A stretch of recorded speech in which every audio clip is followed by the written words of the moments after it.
We've got a lot to get to on today's Cleveland Browns Report by Chat Sports, but first, today's show is sponsored by Mint Mobile. If you are tired for paying for too much for your current cell phone plan, well, make the switch right now. When you go to mintmobile.com/chatsports, you will find cell phone plans with rates starting as low as $15 a month.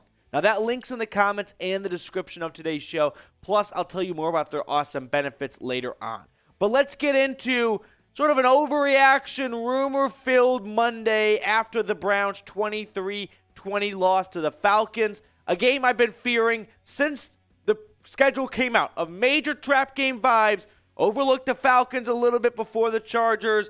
I don't think anyone overlooked the Falcons, but sure enough, the Falcons, they are a frisky team, and they beat the Browns. So, today's show, we're going to run through our favorite Bernie Kosar heads, our Bernie heads, with these scale of believability heads. So you get an idea of 0 Bernie heads, it means it's fake news, never going to happen. 4 Bernie heads, Believeland, take it to the bank, and we fall somewhere in between as well. So the first segment on today's show, should the Browns fire defensive coordinator Joe Woods? Actually, I'll rephrase this. Do I want to see Joe Woods get fired? I'm going to give it 3 Bernie heads. But there's a very big difference between what you and I want to see happen. And that is, will Kevin Stefanski fire Joe Woods? Right? Very big, different questions.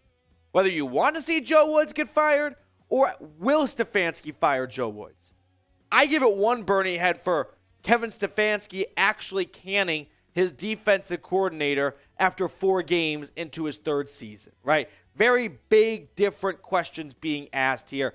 And unfortunately, depending on where you land, if you're anti-Joe Woods, you're not going to like it because the only question that matters is the second question here. Now, I want to hear from all of you guys watching. We're going to run through a lot of stats, and I'm going to give my argument, and then we're going to hear some arguments from the other side because I think that's important to do here. But this is the pinned comment on today's show.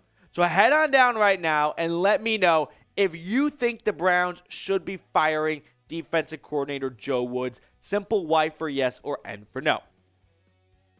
All right, let's discuss this in more detail here. Kevin Stefanski, in my opinion, is unlikely to move on from a coordinator after just 4 games, especially coming off a game where the biggest issue with the defense was the lack of run defense, and 3 out of the 4 starting defensive linemen were missing, right? There's going to be a real conversation, and that's a very important note to include of, hey, this defense has issues. The communication, we had open blown coverage once again this week, but at the end of the day, it's not a very good look or a sign if a coach fires one of his coordinators after him missing Myles Garrett, Jadeveon Clowney, and his best defensive tackle in Taven Bryan. That's just not going to be a good thing for Stefanski to have on his resume for looking for future assistant coordinators and whatnot of, oh yeah, that's the coach that canned his DC, who had a pretty decent defense after he was missing 3 of his 4 starting defensive linemen. I would love to go work for you. It's not going to be a very good thing that goes over for Stefanski. Now, inside Berea, inside the locker room where it matters most, talkie on people calling for Joe Woods' job, we don't listen to all that, man. We let them talk. I forgot that word. We let them talk, and we just do our thing. You're going to hear this all the time from players. What player is ever going to come out and go, actually, I'm in favor of firing my coach? No, that's never going to happen. So whether or not that's true, it's hard to say here, but this is true. The Browns sucked in Week 4 against the run and against Caleb Huntley, who majority of Falcons fans have never heard of, and rookie Tyler Algier, who was inactive to start the season. Without Cordero Patterson for most of this game, they gashed the Browns, okay? 174 second half rushing yards. That is embarrassing. I don't care if you're missing 3 of your 4 starting defensive linemen. You do not let a team drive down the field 75 yards, 10 plays. All 10 plays were runs. You know how embarrassing that is for a defense? When they know what the play call is and they still can't stop it against a 3rd string running back? That is grounds for removal. Right? I mean, you have to be better. This is the NFL. Next man up. Elliott, Winfrey, Tigiai. This entire defensive line's not off the hook, too. It's not just going to go to Joe Woods.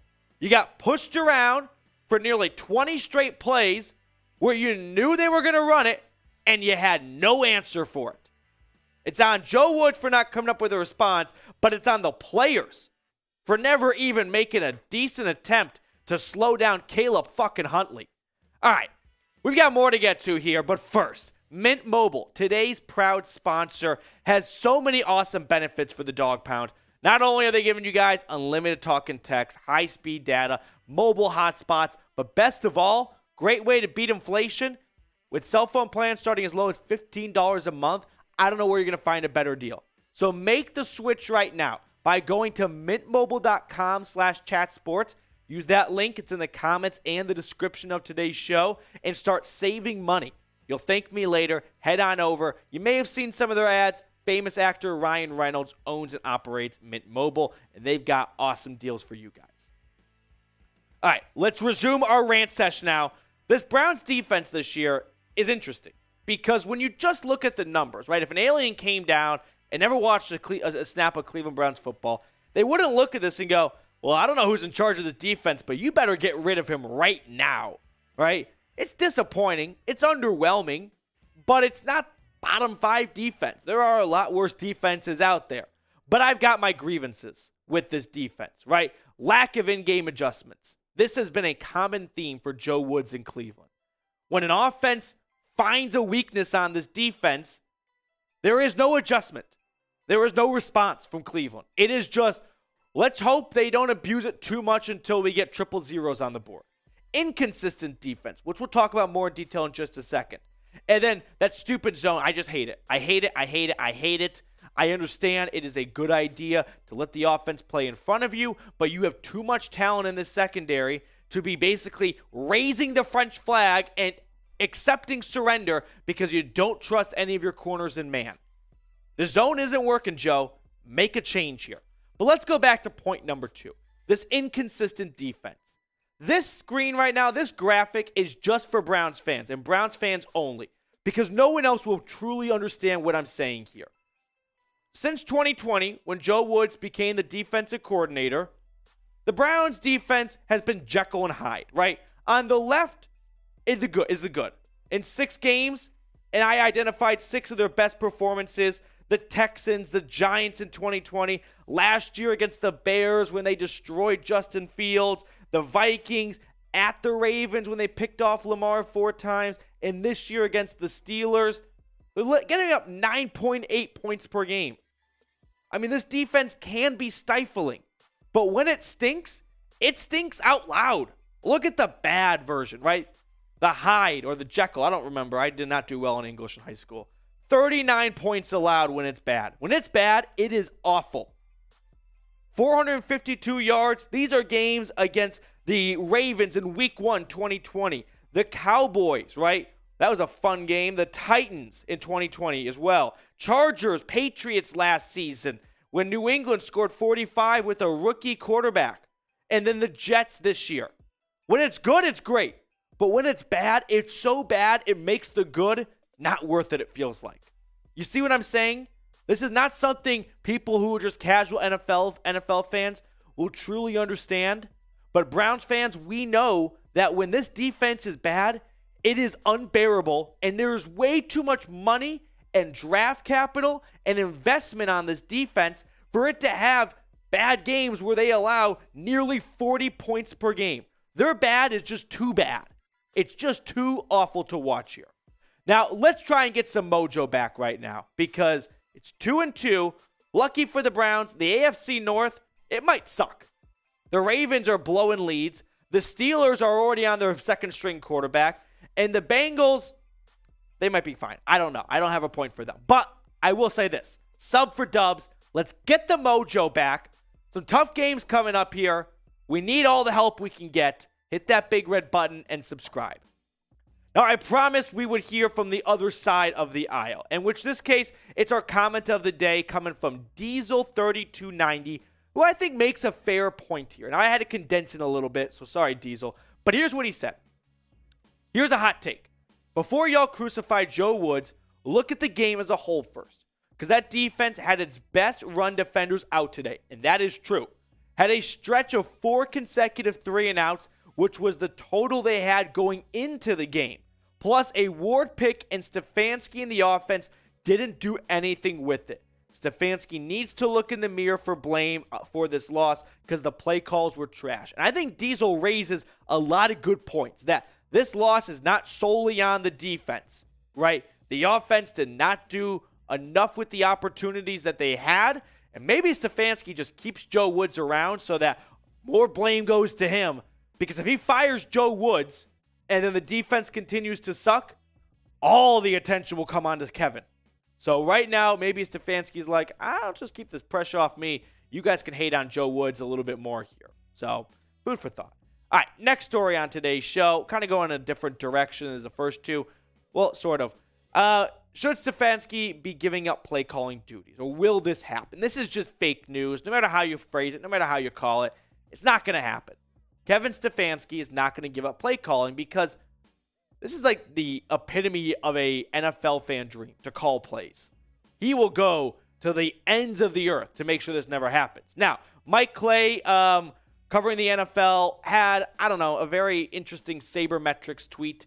The top 5 teams in offensive EPA, expected points: Chiefs, Lions, Dolphins, Browns, Seahawks. So when you look at that, you go, and you want to blame Stefanski? They are doing great on offense. And that's true, right?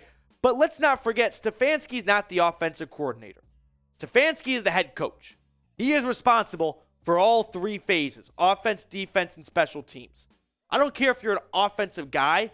That doesn't mean you get a pass for everything else because, well, he wasn't defense anyway. No, it just means your offense should be a little bit better, or your defense should be a little bit better. But at the end of the day, when it comes to Stefanski losing play calling duties, if you want to see it happen, I'm going to disappoint you right now, all right?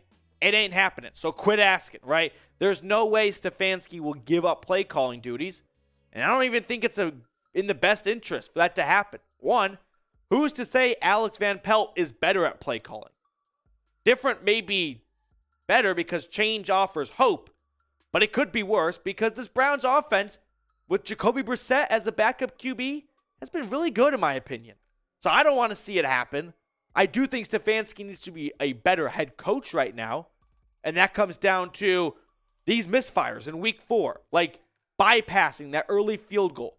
I tweeted this out. Follow me at Matthew Petey. My tombstone, I don't want my relatives or my family to pay for every single letter that says, when I was born and when I died. No, I just want my name and for it to say, and I quote, "Take the points in the first half." Wait till you get a sense of how the game's going. If points are going to be hard to come by, if it's going to be a shootout. But in the first quarter, after your team drove down the length of the field and it's 4th and 3 and that felt like a very long 3, take the points. Reward your offense. Have that confidence. Instead, it kind of deflates your offense because they work so hard for nothing. And then your defense comes on and they feel like they have a little bit extra on their plate that day. In the first half, always take the points, in my opinion. It's in the second half where you can try and reevaluate and figure out what the book says once you know the tempo of the game. All right, I don't know what it is, but he hates Nick Chubb late in games. He does not want him on the field in the last couple of minutes. And I understand it to a degree, right? You're passing the ball. That's not Chubb's forte. Kareem Hunt is better in that department. But you know what? I'd rather have the ball in Nick Chubb's hands than Anthony Schwartz's hands. Or David Bell had a good game, but that's the first time we've really seen much of him. Get your playmakers on the field. Get Chubb and Hunt on the field. If you want Hunt on, it doesn't have to be one or the other, right? I don't know. I don't fully get it. I get it sort of because it's passing situations, and that's not what Nick Chubb's there for. But Nick Chubb is there to be an awesome football player. And when your team's trailing with under 2 minutes, maybe put awesome players on the field. And then just one reception for Amari Cooper. You know what? When you go into the half and you look at the box score and you go, haven't seen much of 2. Yeah, let's scheme some stuff up and let's get some specific play calls to get Cooper going. Seems like a decent idea. All right, I'll let you guys decide, though. Democracy here. should Kevin Stefanski give up play calling? I'm going to put K for keep. I don't think he should. I don't think it's going to make the team better. Let me know what you think. G for give up or K for keep. All right, let's run through the next segment here really quickly because I've bothered you guys long enough today. Should the Browns reach out to Ndamukong Suh? This is going to continue to pop up here. There has been reports, Brad Stainbrook from the Orange and Brown Report and ESPN Cleveland has said that Suh has interest in the Browns, but it's not mutual, and the Browns don't have much interest in Suh. Might that change now after seeing how abused this interior defensive line was on Sunday? And if Taven Bryan's going to continue to miss time, it's only going to get worse. Because Jordan Elliott and Tommy Tigiai, in the eyes of PFF, are the two worst defensive linemen in football.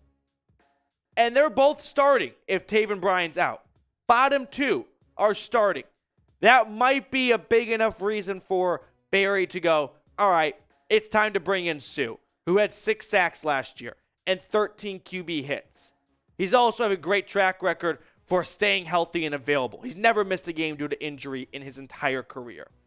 Overall, the Browns have struggled with Andrew Barry drafting defensive tackles, right? Jordan Elliott, Tigiai, and now Perrion Winfrey. And shout out Winfrey. He had an awesome tackle for loss in Sunday. But all in all, none of these guys, Winfrey, it's too early to say, but Elliott and Tigiai, they don't look like players that will be here for a second contract. And that's fine-ish, but for where they were picked, 3rd and 4th round, would have been nice if one of them was. At this rate, it doesn't feel like either of them will. Before we let you guys go, should the Browns sign Suh, S for sign or P for pass? Plus, I want to end today's show by giving Wade a shout-out. Thanks to Wade for donating a super thanks here. If you're unable to join our live shows, but you want to make a contribution to the channel like Wade did, who said, yikes, all I can do is laugh at it. Being a Browns fan is like taking a kick to the testicles constantly. Pretty well summed up, Wade. Appreciate you supporting the show. All right, I'll sign off. Let you guys enjoy the rest of your day. See you guys later. Go Browns.